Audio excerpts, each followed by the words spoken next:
Hi, I'm Bob Campbell with Alliance Solutions Group to share a couple best practices related to local emergency planning committee emergency response plans.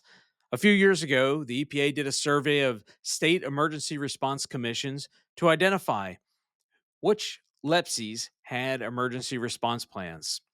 327 LEPCs across the country do not have an emergency response plan. 451 unknown whether they have an emergency response plan.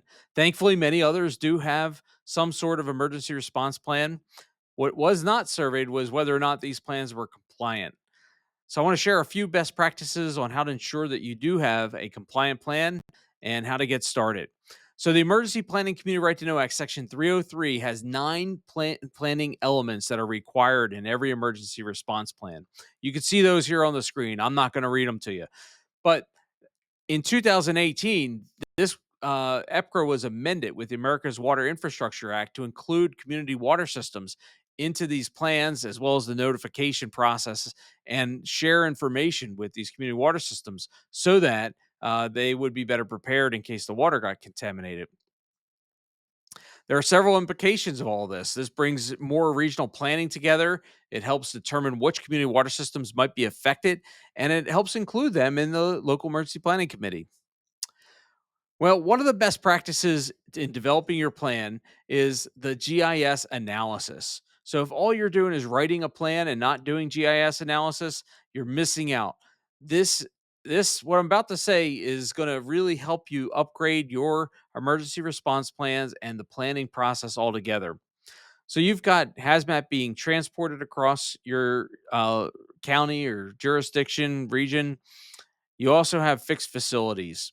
We need to know, where is that hazmat being transported by rail, truck, maybe through a port or an airport, or a pipeline, so that you can track that and identify that. That's a requirement in the plan. Also, you want to identify all of your extremely hazardous substance facilities and maybe all your tier two reporting facilities as well. Once you have their information about how much chemical is stored on site, you can do plume modeling. We use the Cameo suite of chemicals, use Aloha to do the plume modeling. You can move that into Marplot, do some GIS analysis with it.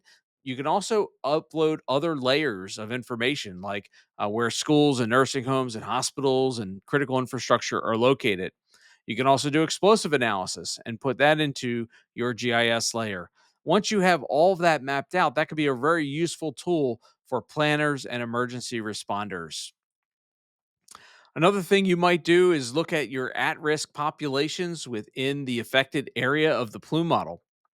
You can use that information and dump that into the fast local emergency evacuation times planning model to figure out how long would it take to evacuate that area. What are the evacuation routes and what are the endpoints, which is also a required element of the emergency response plan.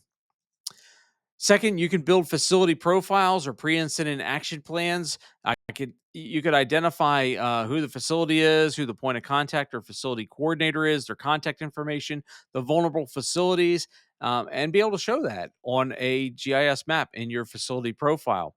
If you survey the facilities like we do, you can find out more information about these facilities as far as the plans that they have in place, organizational structure for emergency response, any equipment, detection equipment, things like that, training that they've conducted, exercises, or other information. For example, if it's not a 24/7 operation, where will first responders gain access to the facility? All of this can be very useful for you in your emergency response plan. So, if you'd like help re energizing your LEPC and updating your emergency response plans, reach out to us. I'm Bob Campbell with Alliance Solutions Group. You can contact me at this phone number, email, or through our website and learn more about the products that we use to support local emergency planning committees.